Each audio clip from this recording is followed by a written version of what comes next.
दोस्तों नमस्कार। एक फिल्म आई थी दोस्तों, शोर, और उस फिल्म में संतोष आनंद जी ने एक बहुत सुंदर गाना लिखा था। मुझे बहुत पसंद है दोस्तों, हो सकता है आपने भी सुना हो। तूफान को आना है, आकर चले जाना है, बादल है ये कुछ पल का, छाकर ढल जाना है, परछाइयाँ रह जाती निशानी है, जिंदगी और कुछ भी नहीं, तेरी मेरी कहानी है। दोस्तों तूफान की बात की है संतोष आनंद जी ने इस गाने में, और तूफान जिंदगी में सबके आते हैं।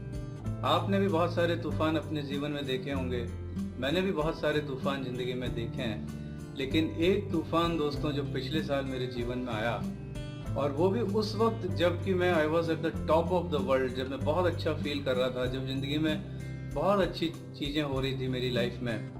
और ऐसे समय में अचानक से जो तूफान आया, थोड़ा सा आपको उसके बारे में बताता हूँ।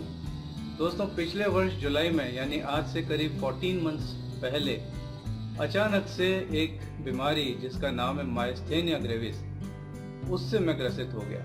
उसने मेरे ऊपर आक्रमण कर दिया। और दोस्तों ये एक बहुत ही विचित्र टिपिकल बीमारी है। आप में से बहुत सारे लोगों ने शायद इसका नाम भी नहीं सुना होगा। और इस बीमारी की खासियत ये है दोस्तों कि ये ताउम्र आपके साथ रहती है। ये आप बहुत ही फेथफुल बीमारी, ये आपको छोड़ती नहीं है। मुझको बीमारी मिली तो वो जान विदा मिली, यानी ऐसी बीमारी जो अपनी जान तक आपका साथ निभाए। दोस्तों अचानक से मुझे कुछ तकलीफ हुई और मैं एक हॉस्पिटल में हॉस्पिटलाइज हुआ, और वहाँ पे मुझे बहुत सारी, माइस्थेनिया ग्रेविस ऐसी बीमारी है जिसमें आपकी मसल्स वीक होने लगती है। मेरा चलना फिरना एकदम से बंद हो गया। मैं एक दो बार गिर भी गया अस्पताल में ही, और वहाँ पे मेरा ट्रीटमेंट शुरू हुआ। फिर अचानक से एक दिन मेरी सांस रुक गई, और उसके कारण डॉक्टरों ने मेरे को एक नॉन इन्वेसिव वेंटिलेटर पे रखा। कई दिन तक मुझे उस वेंटिलेटर पे रहना पड़ा। और जब मैं थोड़ा बहुत कुछ ठीक हुआ तो उसके बाद भी काफ़ी लंबा समय मुझे लगा रिकवर करने के लिए। 2 महीने तक तो राइस ट्यूब भी मेरे साथ थी, उसी से मेरा खाना पीना और दवाई वगैरह सब होती थी। और अब जबकि 12 महीने बीत चुके थे, 12 महीने तक मेरी कंडीशन ये थी कि मैं सिर्फ घर में थोड़ा बहुत चल फिर पाता था, और बहुत ही थोड़ा काम कर पाता था। इवन बोलने में मेरे को तकलीफ होती थी। मैं लोगों से 1-2 मिनट बात करता था फ़ोन पे भी, तो उसके बाद मैं बात नहीं कर पाता था। जब पूरा 1 साल हो गया उसके बाद फिर मेरी आवाज़ थोड़ी बहुत निकलने लगी, फिर थोड़ी सी एनर्जी लेवल मेरी बढ़ी। और ये इतना टाइम इसलिए लग रहा है कि अभी मैं स्टीरॉइड पे हूँ, और ये स्टीरॉइड अभी और काफ़ी समय तक चलेंगे, और जब तक वो स्टीरॉइड चलेंगे तब तक मैं घर से बाहर नहीं निकल सकता। मेरे चलने फिरने पे रेस्ट्रिक्शंस रहेंगे, मेरे बोलने पे रेस्ट्रिक्शंस रहेंगे, मैं बहुत ज़्यादा बातचीत नहीं कर सकता। ये चीज़ें अभी भी रहेंगी, और जब स्टीरॉइड ख़त्म होंगे तो मैं उम्मीद करता हूँ कि मेरी लाइफ फिर एक थोड़ी नॉर्मल पटरी पर आएगी। लेकिन जीवन भर का साथ है इस बीमारी के साथ, तो वो कुछ दवाएं मुझे हमेशा लेनी पड़ेंगी जब तक जीवन है, और उसी से ये माइस्थेनिया ग्रेविस थोड़ा सा कंट्रोल में रहेगा। वो दोस्तों इस पूरे प्रोसेस में जब से मेरे को ये बीमारी हुई तब से आज तक जो 14 मंथ्स मैंने बिताए हैं, उन 14 मंथ्स में मैंने जीवन की बहुत सारी इम्पॉर्टेंट चीज़ें सीखी हैं। और मैं समझता हूँ कि आज यदि मैं आपके साथ वो शेयर करूँ और आप भी उनको लाइफ में उतारें, तो जब कभी कोई तूफान अपने जीवन में आए तो हम उस तैयारी के साथ रहें कि हम उसका मुकाबला कर सकें। दोस्तों जो पहली बात मैंने सीखी वो ये थी कि ज़िंदगी में कुछ भी हो जाए आपको होप रखनी चाहिए, आशा रखनी चाहिए, और आशा बहुत इम्पॉर्टेंट है दोस्तों। मैंने एक कहावत सुनी थी बचपन में कि सांसा तब तक आशा, जब तक सांस है तब तक आपकी होप होनी चाहिए।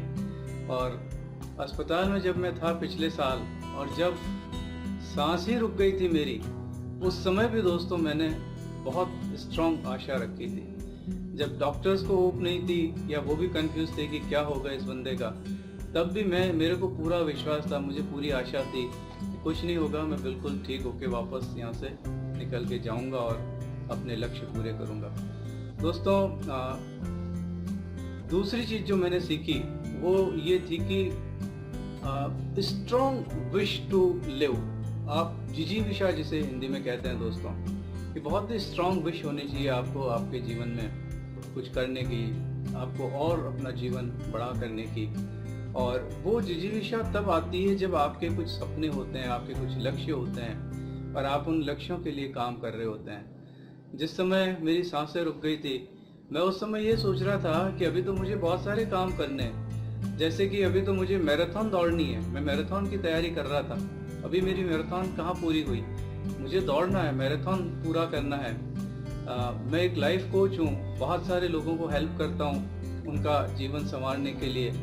तो अभी तो बहुत सारे लोगों को, स्पेशली बहुत यंग लोगों को मुझे मदद करनी बाकी है।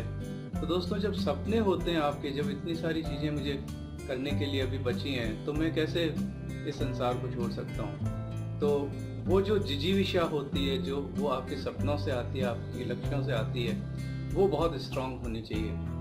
तीसरी बात मैंने ये सीखी कि आपकी फैमिली बहुत इम्पॉर्टेंट होती है और बहुत बार हम लोग फैमिली को नेग्लेक्ट करके पैसा कमाने के लिए या अपने प्रोफेशन में लग जाते हैं। दोस्तों, फैमिली की वैल्यू करना, अपने रिलेटिव्स की वैल्यू करना, उनको समझना, उनको समय देना और उनके साथ एक बहुत अच्छा तारतम्य बनाना, वो बहुत इम्पॉर्टेंट होता है। क्योंकि जब तूफान आता है तो आपको उस तूफान से बचाने के लिए जो सबसे पहले मदद करने के लिए आते हैं, वो आपके परिवार के लोग होते हैं, वो आपके रिश्तेदार होते हैं, वो आपके मित्र लोग होते हैं। और मेरे परिवार के लोगों ने, रिश्तेदारों ने और मेरे खास दोस्तों ने मेरे को जो संबल दिया, उसके कारण मैं उस कठिनाई से बाहर आ सका। तो रिश्तेदार, फैमिली, मित्र, ये बहुत इम्पॉर्टेंट होते हैं और उनकी वैल्यू करना, उनको समय देना, उनसे एक अच्छा तारतम्य स्थापित करना, वो ज़िंदगी में बहुत महत्वपूर्ण होता है। फिर चौथी बात मैंने सीखी दोस्तों कि प्रेयर बहुत इम्पॉर्टेंट होती है लाइफ में। ईश्वर से प्रार्थना करना। मैं जब अस्पताल में था और NIV पे था, वेंटिलेटर पे था, उस समय भी मैंने माइंड में अपनी एक प्रार्थना बना ली थी और मैं अपने बेटे के साथ में उस प्रार्थना को बोलने की कोशिश करता था। मेरे शब्द तो नहीं निकलते थे, लेकिन उसके साथ में, उसके शब्दों के साथ में अपनी प्रार्थना किया करता था। प्रार्थना में बहुत पोटेंशियल होता है दोस्तों। जब आप सच्चे हृदय से ईश्वर से प्रार्थना करते हैं तो अल्टीमेटली तो हम सब ईश्वर के ही बच्चे हैं, तो वो हमें क्यों नहीं मदद करेगा। जब हम पुकारते हैं उसे तो वो हमें हमेशा फल देता है और प्रार्थना हमेशा प्रेजेंट टेंस में की जाती है। तो प्रार्थना बहुत इम्पॉर्टेंट होती है, प्रार्थना का महत्व मैंने समझा। और फाइनली मैंने ये सीखा कि हम लोग इस दुनिया में रहते हुए अपनी सोसाइटी से बहुत कुछ अर्जित करते हैं, लेकिन क्या हम वापस इस सोसाइटी को कुछ लौटा पाते हैं, ये बहुत इम्पॉर्टेंट है दोस्तों। Giving back to society. आपने जो कुछ अर्न किया वो बहुत अच्छी बात है, लेकिन आपने समाज को क्या दिया। और समाज को देने का मतलब ये नहीं कि आप पैसे के फॉर्म में ही कुछ दे रहे हैं, आप लोगों की मदद करके, दूसरों के प्रति अच्छी भावना रख के बहुत कुछ समाज को लौटा सकते हैं। और वो गिविंग बैक टू सोसाइटी, अगर आप इस चीज़ को सीख लेते हैं तो ऊपर वाला आपको मदद करता है और समय देता है कि हाँ, आप इस संसार में हैं तो आप कुछ और देकर ही जाएंगे। तो ये एक बहुत इम्पॉर्टेंट पॉइंट होता है दोस्तों। इन सब चीज़ों को मैंने अच्छी तरह से समझने के लिए एक ब्लॉग लिखा था पिछले साल सितंबर में, और आप इस वीडियो के टेक्स्ट पार्ट में जाएंगे तो वहाँ पर आपको वो ब्लॉग का लिंक दिखाई देगा। आप उसे पढ़ेंगे तो आप ये समझ पाएंगे कि मैं उस तूफान से अगर निकल कर आया हूँ तो इन सभी वैल्यूज़ ने, इन सभी चीज़ों को जो मैंने सीखा है, इनको मैंने अप्लाई किया था ज़िंदगी में, जिसके कारण आज मैं फिर से खड़ा हूँ और फिर से मेरी पूरी एनर्जी के साथ मैं तैयार हूँ। और जैसे ही मेरे स्टेरॉइड खत्म होंगे दोस्तों, आप देखेंगे मुझे सड़कों पे सुबह 4 बजे दौड़ते हुए, मैराथन की प्रैक्टिस करते हुए, लोगों को मदद करते हुए, और मैं जल्दी से उसके लिए तैयार हो रहा हूँ दोस्तों। और क्या ये तूफान मुझे रोक लेगा? दोस्तों बिल्कुल नहीं, कोई तूफान मुझे ज़िंदगी में कभी भी आगे बढ़ने से नहीं रोक सकता। मुझे बहुत सारे काम करने हैं और वो काम मैं करके ही जाऊंगा। मेरी ज़िंदगी में जो तूफान आते हैं दोस्तों, उनको मैं हमेशा कहता रहा हूँ और अभी भी कह रहा हूँ कि गुजर जाता हूँ दरिया की तरह सख्त राहों से, गुजर जाता हूँ दरिया की तरह सख्त राहों से, कहाँ तक बन के पत्थर रास्ता रोकोगे तुम मेरा।